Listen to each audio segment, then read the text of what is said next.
Aloha and good morning. I'm Catherine Graham and I'll be your worship associate this morning. We who join in community here believe that you are special.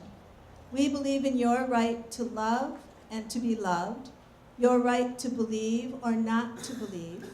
We think your questions are worthy of answers, no matter how long it takes to find them. We believe that this beautiful earth is sacred and that each of us can make it better by promoting peace, justice, and thoughtfulness. Most of all, we believe that you are an integral part of our church family.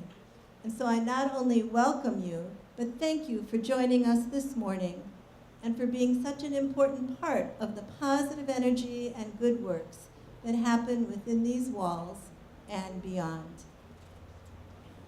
Our beloved church community is led by our minister, Reverend Dr. Jonathan Kupono Kwong. Reverend Jonathan is away this week, but he'll be back next week. So this week, it's Martina Queenth who will be leading our Sunday service. Before we begin our service, I'd like to bring your attention to a few of the announcements about different things going on around our church. There was a slideshow prior to the service starting that had some of those. There's a list, a little brochure on the welcome table in the back, but the three things actually I'd like to bring your attention to this morning. First is that we have a second Sunday lunch right after church this morning, and it's being put on this morning by our Leeward Ohana group, which is a group of folks from our church who live on the leeward side and who are starting their own little worship group once or twice a month out on the leeward side that you can ask for more information about if you live out there. So you're welcome to join us after church for lunch. And also we have a Christmas tree in the hallway, not the one that's right here in the foyer, but in the hallway going into the kitchen, that has some paper ornaments on it that have the names and of some family members. We're adopting 2 families through Helping Hands Hawaii, and each family member is requesting something special for Christmas. So if you'd like to help us adopt a family, please take an ornament off the tree and bring in your Christmas gift unwrapped the Sunday before Christmas, which is the 21st. And my third announcement is that the Sunday after Christmas is going to be Undies Sunday. We are collecting new underwear for the homeless teenagers who are living in Waikiki. They come to the Youth Outreach Community Center in Waikiki for showers and for meals and for some new clothes. So we at this church, usually once a year, do an underwear drive. So socks and underpants and anything else that you think would be appropriate for a teenager who's living on the streets. That's what we were asking people to bring in the Sunday after Christmas. But the box is already over there, so if you want to do it sooner, please feel free to do that. Please join with me in saying the chalice lighting words as Martina lights our chalice. We light this chalice with the embers of compassion. We light this chalice with the We light this chalice with the radiance of joy. Okay, I'm telling this, retelling a version of this story called Tutu's Story. And it's written by someone who is in this congregation right now. Her name is Nancy Moore.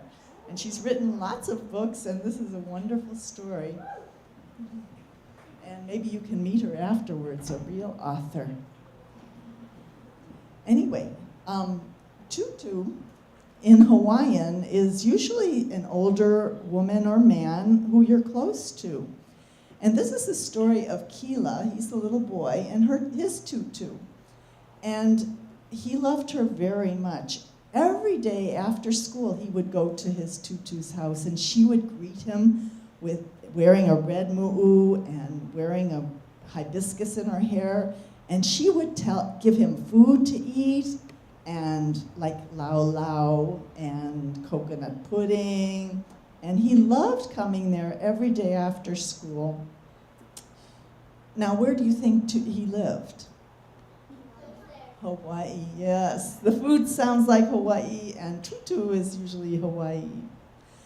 Anyway, he loved hearing her stories. She would tell him stories about Kamapua'a, who changed into a big pig, and he could be a human or a big pig. Or she told him about how Maui snared the sun to make it slow down. Or she told him about another ancient man, Ali'i, named Kila, the same as him, who had a race with tea leaves, and his son, Kila, won the race. And one day he came to her house after school, and she wasn't there. His mom was there, and his aunties were there, and they all looked very sad. And they said their tutu had been called in the hospital that night. She got very sick, and it may be a long time before she got better again. But his auntie said, I'll be here instead, and you can still come here after school. So the next day, Kila came to his tutu's house, but his auntie didn't know the stories. His auntie gave him Oreo cookies, not haupia and coconut pudding and really good Hawaiian food. But he did. And she just told him, go turn on the TV and watch cartoons.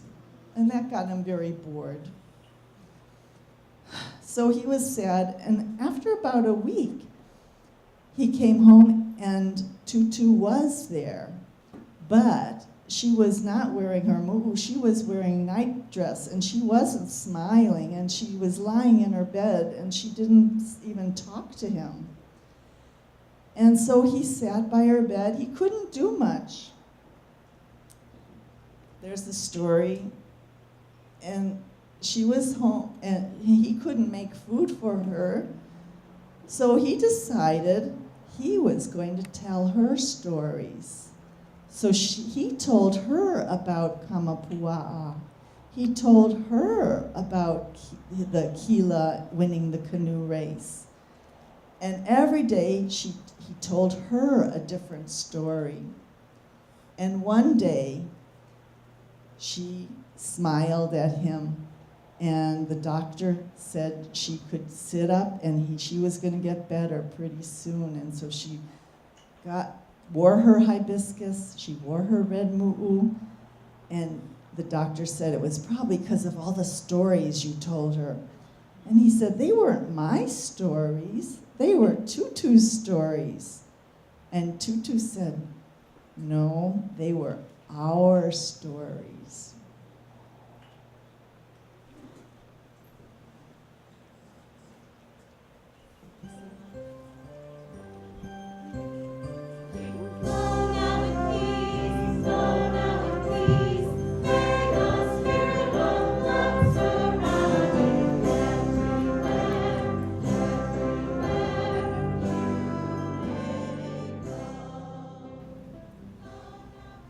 Dr. Phil has said, there is no reality, only perception. Dementia, like most human frailties, is a very democratic affliction. It knows no barriers of race, culture, or geography. Social or economic status, or education or athletic ability do nothing to stave off its ravages and offer no protection from its heartbreaking effects on individuals and their families. Alzheimer's is the most common form of dementia. Dementia is a disorder affecting the brain, causing loss of mental ability and cognitive functions. Not only a problem of memory, it also affects the abilities of thinking, decision-making, concentration, verbal communication, and problem-solving. Dementia results from damage in parts of the brain or the death of brain cells that are associated with thought processes. Dementia can also cause behavioral and personality changes that may make it difficult to take part in day-to-day family and social life. These changes can result in loss of self-control, and other problems.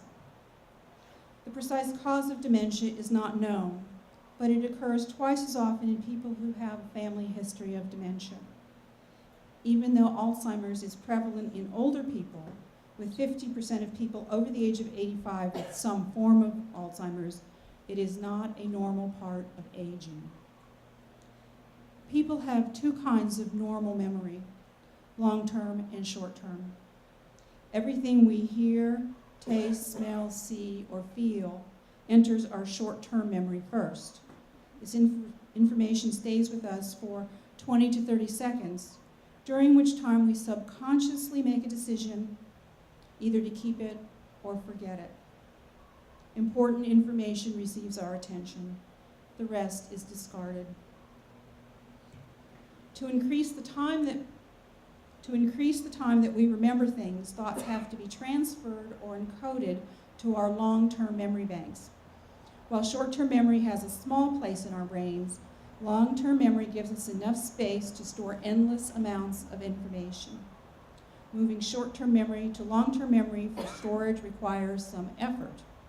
Some of the factors that facilitate the things we remember are emotion, repetition, association, humor, and our ability to visualize events.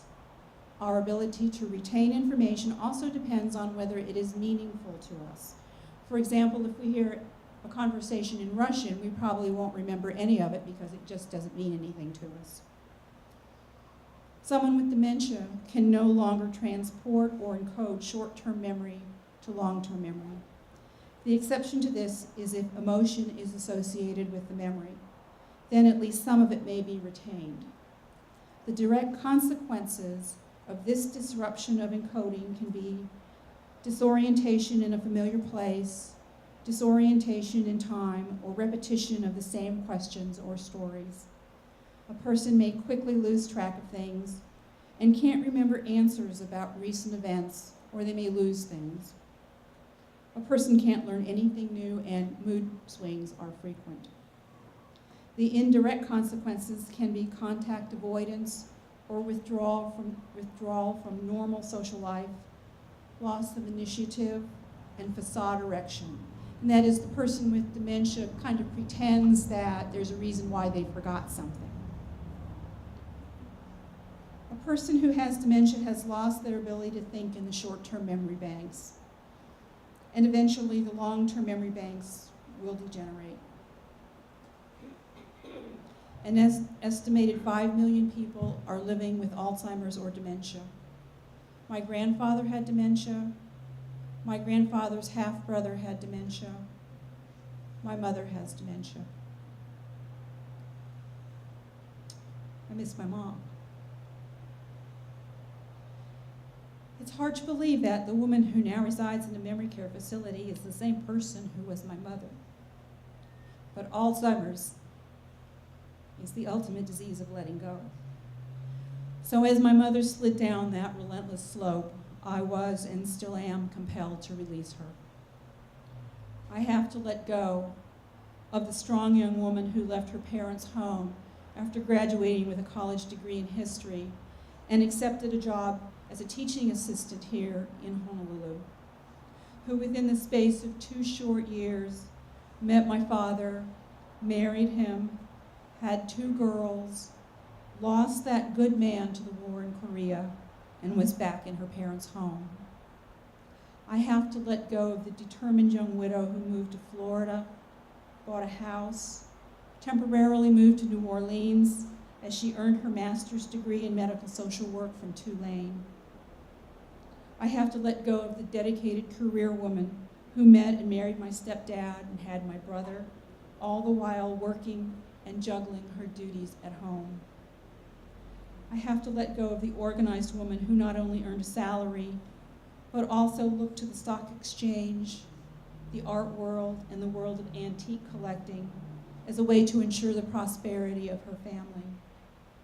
I have to let go of the woman who was practical and cynical, who could be amusing and who could also demand obedience, who had quiet dreams and yet was fiercely rooted in reality, who was competent and controlling to the nth degree in order to maintain her world.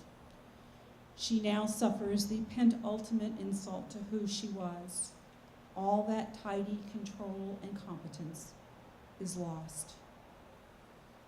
About 15 years ago, I started to notice that my mother started showing signs of memory problems.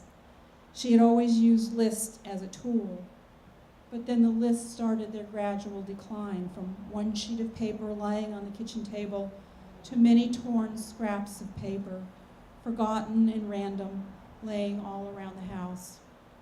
Her offers of hospitality became repetitive. Did I care for a drink or a snack when I came to visit was asked and answered 2, 3, or 4 times in a 10-minute period. When I finally found the courage to mention this to my mom and dad, it was met with denial. But my dad eventually was forced to recognize that there were changes, and with testing and diagnosis came frustration, anger, and fear.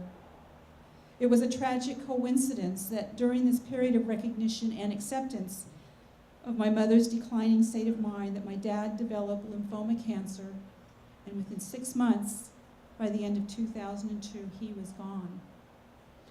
We muddled by over the next few years with Mom remaining in her home with my brother.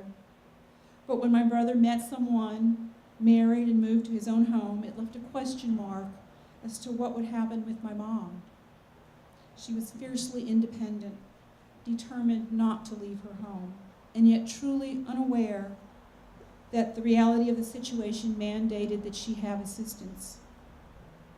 To this day, she cannot fathom the extent of her mental disability, that her thought processes are that of about a 3-year-old. It was then that Jim and I, already beginning to make some plans to change our lives, to move to Hawaii, agreed to put our beautiful home up for sale and to move in with her.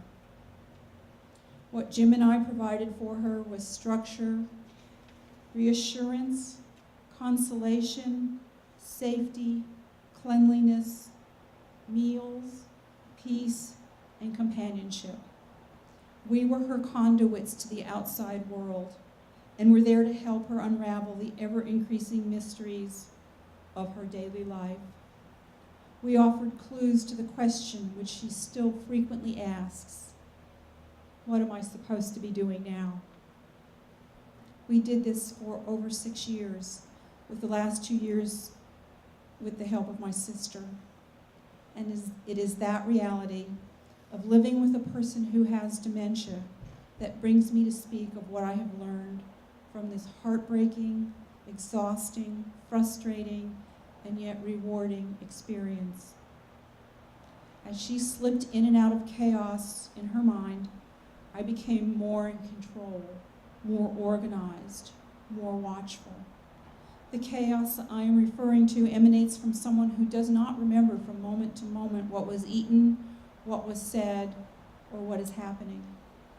In that world, there is repetition, and there is repetition, and there is repetition.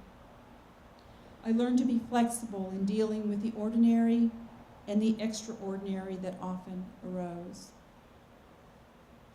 I was once a brilliant procrastinator, but I discovered that by acting in an immediate fashion to deal with the minutiae of our daily lives, I could forestall what had the potential to become mental anguish or physical discomfort for her. Small things triggered over-the-top responses from a woman who frequently chided me as a child not to be so damn dramatic. Asking her to wash her hands or not to feed our already chunky dogs could have resulted in a 3-hour catastrophic response. These are very emotional, very dramatic, very surprising responses to something trivial, often starting with a pretty impressive string of curse words from a woman who never cursed. After many long moments of drama, my mom might even forget why she was so upset, but the emotional memories stayed with her. There would be residuals of her unhappiness even into the next day, although by then it seemed to be just an uneasy feeling. I avoided these blow-ups when and where I could, And if I said something that she grew up at, I learned to let her alone, because there was no logic that could soothe this once supremely logical woman.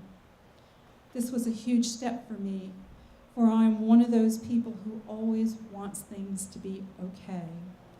I have learned that sometimes things are just not possible to be fixed. Her memories are jumbled, and while that foggy past is a place of refuge for her, it is not history. My real mom was gone before I figured out what I didn't know about her history and her philosophy of life. I don't trust any of her remembrances. There are no longer those brief shining moments when my real mom will peek out from behind the cloud of dementia and show glimpses of the person who has faded, even in my own memory. As a caregiver, I learned to live simply, to find joy in small blessings and ordinary victories. Her past faded, her future unseeable. She is compelled to live in the moment. Is this one of Zen's spiritual goals? Isn't it one of the tools for emotional contentment? So in a way, with damaged brain chemistry, Mom has achieved some form of supreme enlightenment. But what I have figured out is that without the context of the past and without any vision of the future, that Zen moment is virtually meaningless. As Kay Cruz says, it is about the anticipation of the moment and the memory of the moment, not the moment. The onset of dementia usually brings about significant deterioration of the level of a person's ability to both use and understand language. For most of us, communication is 20% verbal and 80% nonverbal. And as a caregiver, I found that I could not rely on what my mom said. One of the most difficult things in dealing with my mom was trying to translate when she was unable to verbalize things. It was then that I had to rely on other subtle and sometimes blaring nonverbal clues. She might have said that things are fine when they obviously were not. Then I would try to figure out by looking at the evidence. I added 2 and 2. I might get 4, or I might get it logarithmically wrong. The times when things added up were the good days, and I was Miss Marple's all logic and brilliance in sniffing out a problem. On the days I just couldn't figure out what was happening, I was Inspector Clouseau, fumbling and shaking my head in bewilderment, sometimes winding up in the emergency room. My mother was the ultimate authority, and I was a most impressionable and pliable child. As such, I came to rely on her authority and was usually spared that discomfort of making decisions by a mom who had opinions about every aspect of my life. As a result, I rarely made decisions that didn't involve my mom's input. With the death of my dad and my mom's dementia, I was put into the most uncomfortable position of learning to become my own authority figure, to rely on myself, to trust myself in making decisions that might override my mom's own wants and needs in order to do what was best for her. Unheard of in the past, I ignore my mom's directions.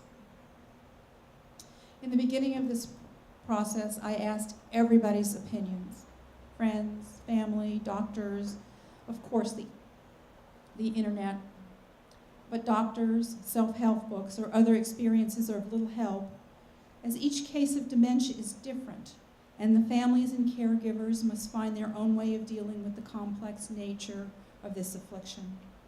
Sometimes it turns out that there is no higher authority. I am the expert on my mom. I was raised, as I suppose we all are, in a cocoon of rules. Growing up, these rules were inflexible, hard and fast guidelines that assured, by my mother's standards, my social acceptability. Don't slouch. Don't talk with your mouth full. Walk quickly. Don't talk with your hands. Don't be so loud. And on and on and on. My initial problem with the iconoclastic nature of dementia was that I still had all those rules locked and loaded in my head, while the very person who put those rules there was completely running free in her mind. The rules were often bent, and sometimes they disappeared altogether. So I learned to throw them out. Some things worked in a way that I couldn't have imagined, but are practical in successfully dealing with the day-to-day disorder of dementia. I was also raised to be meticulously honest. This normally positive trait did not often serve my mom well, as I learned the use of therapeutic lies. That is, if the truth offered nothing but negative emotions and distress, I lied. I'm careful, though, to use this tool sparingly. With a strong family history of dementia, I have some pretty ferocious demons nipping at my heels. But through my research, I have found that there may be things to help stave off this really crummy roll of the cosmic dice. Exercise, a healthy, low-fat diet, doing puzzles, remaining socially and spiritually connected, having a purpose in life, are all lifelines in my effort to escape what may very well be my destiny.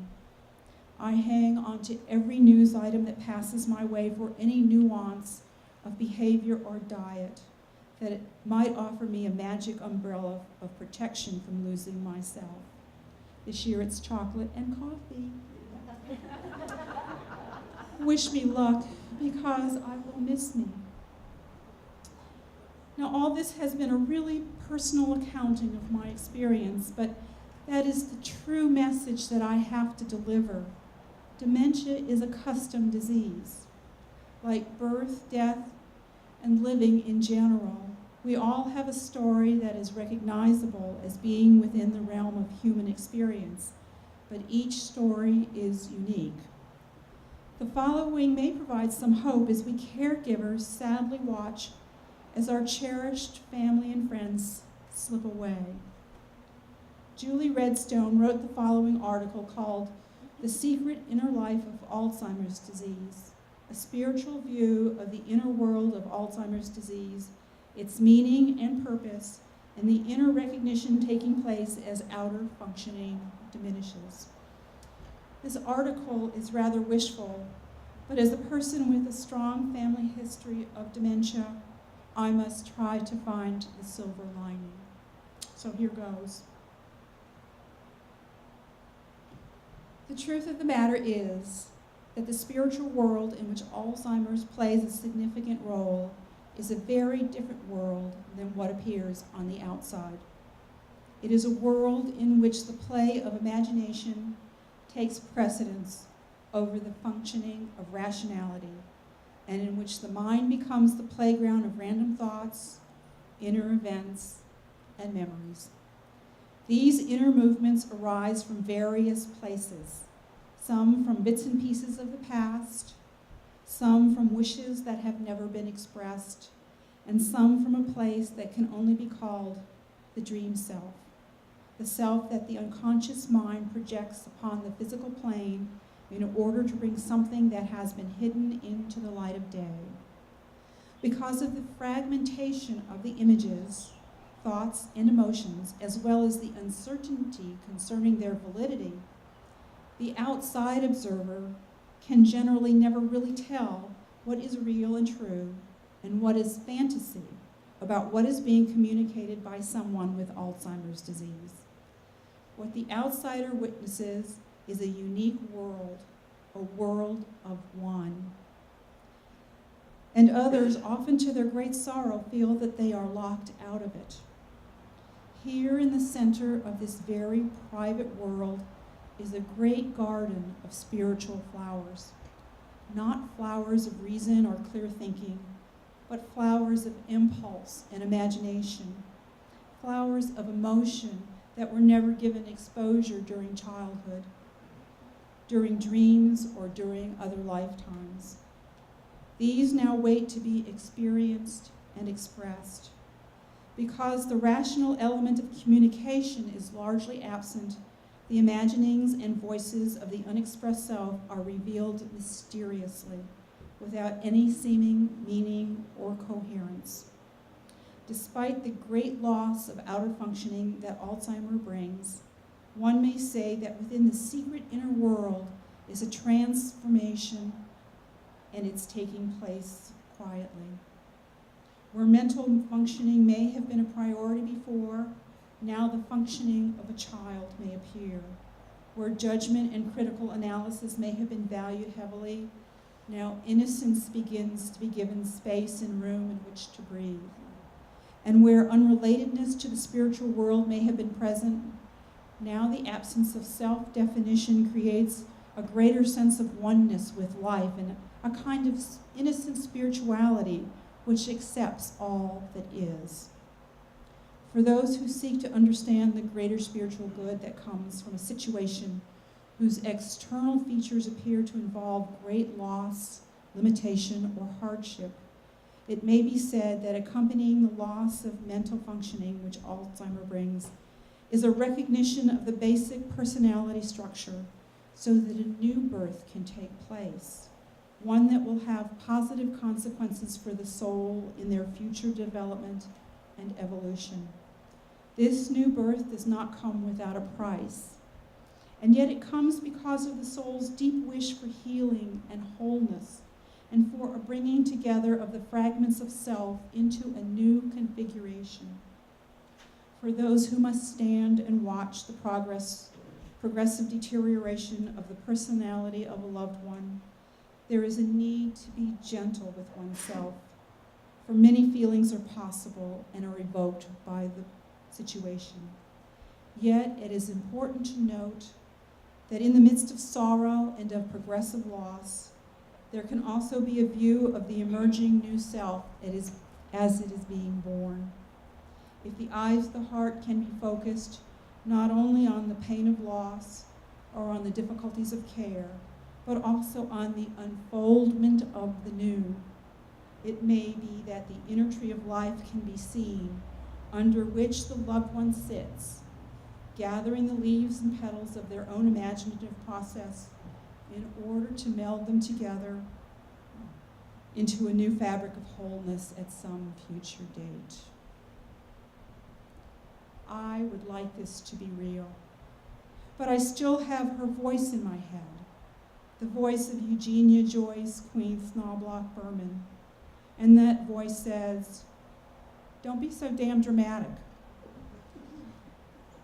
Still, I wish it were true, for my mom's sake and for myself. May it be so.